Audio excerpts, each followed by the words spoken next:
میں نے آج پاٹ اسی لیے پڑھا ہے, جنم و جنمنی دہاگن ہوتی, سہاگن کی دی مورے سوامی. کھوجوں کی حالت کیا تھی؟ کھوجوں کی حالت یہ تھی کہ ہمارے پاس کولسا خریدنے کے پیسے نہیں تھے. ہندوستان کے کھوجوں کے پاس آغا خان کو کیا دیتے؟ اور 100 برس کی بات تو ٹھیک, 1842 میں حسن علی شاہ ماں باپ بمبئی میں آئے, اس وقت کھوجوں کے پاس پیسہ نہیں تھا. نہانے کے لیے صابن کے پیسے نہیں تھے ہمارے پاس. یہ تو امام نے رحمت فرمائی, برکتیں کی, دعائیں کی, آرگنائز کیا, اور پھر آہستہ آہستہ آہستہ اسماعیلی قوم اونچی آنے لگی. میں نے کل کہا نا, آج شکلیں دیکھو, ٹماٹو کی طرح لال لال شکلیں, ہمارے منہ کے اوپر نور برستے ہیں. ہم کھاتے پیتے ہیں, موٹروں بنگلوں میں رہتے ہیں, 1200 شلنگ کمانی کرتا, لیکن ایک مکان اس کا خود کا ہے. دنیا کے اندر اور بہت سی پیسے والی قومیں ہیں, ہمارے ہندو لوگ بہت ہیں.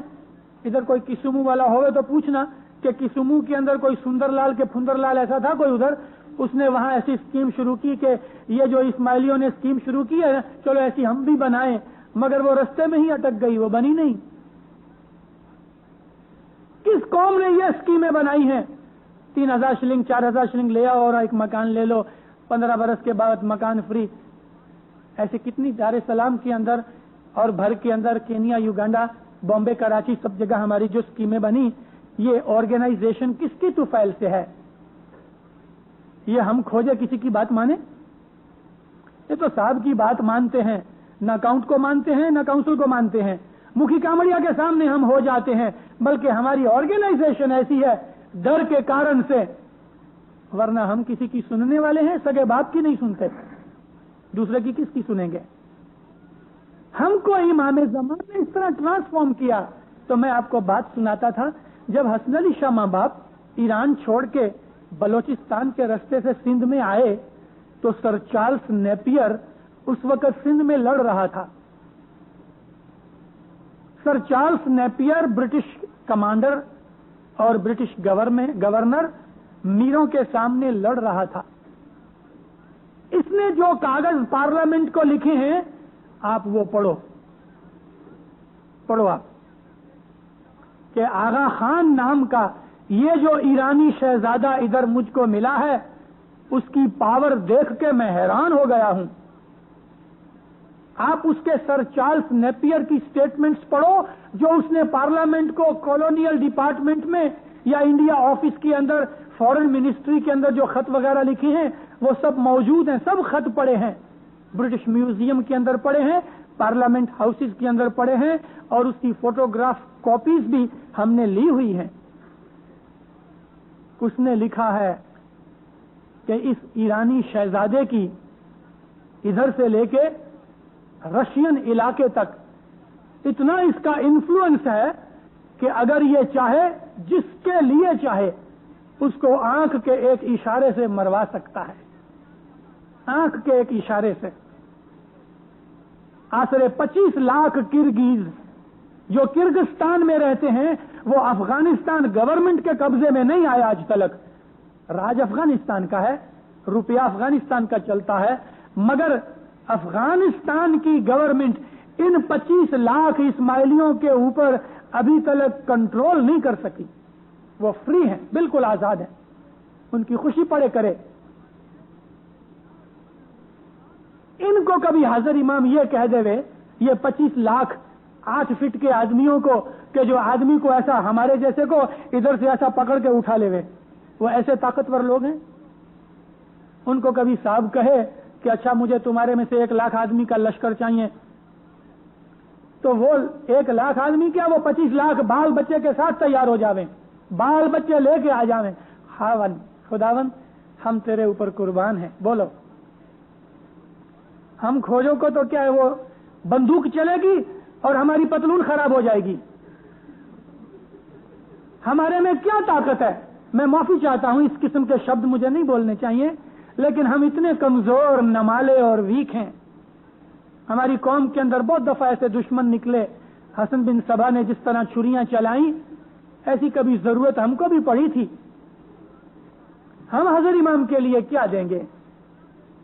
5-25 شلنگ دے دیے تو اس میں صاحب کا رسوڑا بھی نہیں چلتا، حضر امام کے گھوڑے کا اسٹیبل نہیں چل سکتا۔ ہم آخری ایسٹ افریقہ میں سے جتنے اسماعیلی ہیں، ہم جو کچھ بھی جتنی کارسازی وغیرہ ہوتی ہے وہ نارمنڈی کے اندر اسٹیبل کے اندر 1 مہینے کا خرچ نہیں ہے، ہمارے آنکھیں برس کی کارسازی کا۔ ہم حضر امام کو پیسے والا بنا رہے ہیں، اور ہم حضر امام کے یہ 2-3 لاکھ کھوجے ہم مرید، ہم حضر امام کے لیے کیا کر سکتے ہیں؟ مولانا حضر امام کی جاہو جلالی یورپین حکومتیں اور راج جو ہیں نا، ان کو پتا ہے، وہ جانتے ہیں کہ آغا خان کون ہے۔ کھوجوں کی کوئی درکار نہیں ہے، نہ صاحب کو نہ دنیا کی ورلڈ پاورز کو۔ میں جب ایسٹ یونائٹڈ اسٹیٹس کے اندر گیا، کل میں نے آپ سے ذکر شاید کیا کہ نہیں کیا، 2 ویک میں یونائٹڈ اسٹیٹس میں امریکہ میں ٹھہرا۔ میں ایک خاص مشن پہ گیا تھا۔ دیندارو، وکٹوریا، کوئین وکٹوریا کے زمانے میں 1901 تک، اور 1901 سے لے کے 1911 تک ایڈورڈ VII کے زمانے میں، اور 1911 سے لے کے 1936 تک کنگ جارج V کے زمانے میں مولانا سلطان محمد شاہ کا جتنا انفلوئنس برٹش کورٹ میں یا برٹش راج میں یا بکنگم پیلس میں جتنا انفلوئنس سلطان محمد شاہ کا تھا، اس سے زیادہ انفلوئنس حضر امام کا یونائٹڈ اسٹیٹس آف امریکہ میں ہے، امریکن گورنمنٹ میں۔ وائٹ ہاؤس کے اندر سلطان محمد شاہ کا اتنا انفلوئنس نہیں تھا جتنا آج اس حضر امام کا یونائٹڈ اسٹیٹس میں ہے۔ میں نے آنکھوں سے یہ چیزیں دیکھی ہیں۔ ہم کو تو شکر کرنا چاہیے کہ حضر امام نے ہم کو اپنے مرید کے طور پہ قبول کر لیا ہے۔ 2.25 کروڑ مریدوں میں سے ہم کھوجے 4 لاکھ ہیں، 2% ہیں، اور ہمارا شور بکور کتنا؟ علی بھائی رتن سی، ایک ہنسنے کی بات ہے مگر سمجھنے کی بات ہے کہ ہم 2% ہیں مگر شور بکور کتنا ہمارا؟ علی بھائی رتن سی دار السلام کے اندر کراکری کی اس کی دکان ہے، مکھیا علی بھائی رتن سی، انڈیا اسٹریٹ میں سیفی اسٹور سے ایک دکان چھوڑ کے ہم ایک دن بیٹھے صبح کے وقت چائے پیتے تھے، تو پیچھے ان کی مرغی کوئی کھل گئی، اس مرغی کو انڈا دینا تھا، تو وہ شور مچاتی ہوئی دکان میں گھس آئی۔ ابھی دکان میں جو گھس آئی تو دکان تو کانچ کی دکان، اب اس کو پکڑنے گیا وہ افریقن آدمی، تو وہ اڑ کے ادھر بیٹھی تو 2 گلاس ٹوٹے، ادھر سے اڑی ادھر سے 2 پلیٹیں گر گئیں، ادھر اڑی ادھر سے یہ گرا، ایک انڈا تو دیا لیکن 25 شلنگ کے کانچ توڑے اس نے، شور 10 سینٹ کا انڈا دیا۔ ہم اسماعیلیوں نے 10 سینٹ کا انڈا دیا، شور بکور اتنا، آغا خان کو ہم نے پیسے والا بنایا، اور آغا خان کے مرید صرف ہم ہی ہیں، اور دیتے کیا ہیں کہ مولانا حضر امام کی یہ جو سنستھائیں ہیں نا جتنی، ان کی گرانٹ پوری نہیں ہوتی اس میں سے۔ مولانا حضر امام کو جتنا پیسہ در سال ہم دیتے ہیں، ساری افریقہ کے اندر حضر امام جو گرانٹس دیتے ہیں نا، وہ گرانٹ بھی پوری نہیں ہوتی اس پیسے سے۔ الٹا حضر امام باہر سے پیسہ بھیجتا ہے، بینکوں والوں کو پتا ہے، گورنمنٹوں کو پتا ہے، نیریرے کو بھی پتا ہے، کینیاٹا کو بھی پتا ہے، اور اوبوٹے کو بھی پتا ہے کہ آغا خان پیسہ باہر سے لاتا ہے۔ ہم اسماعیلی صاحب کو کیا پیسے والا بنائیں گے؟ ہم صاحب کے رسوڑا نہیں چلا سکتے، اس کے گھوڑے کا اسٹیبل نہیں چلا سکتے۔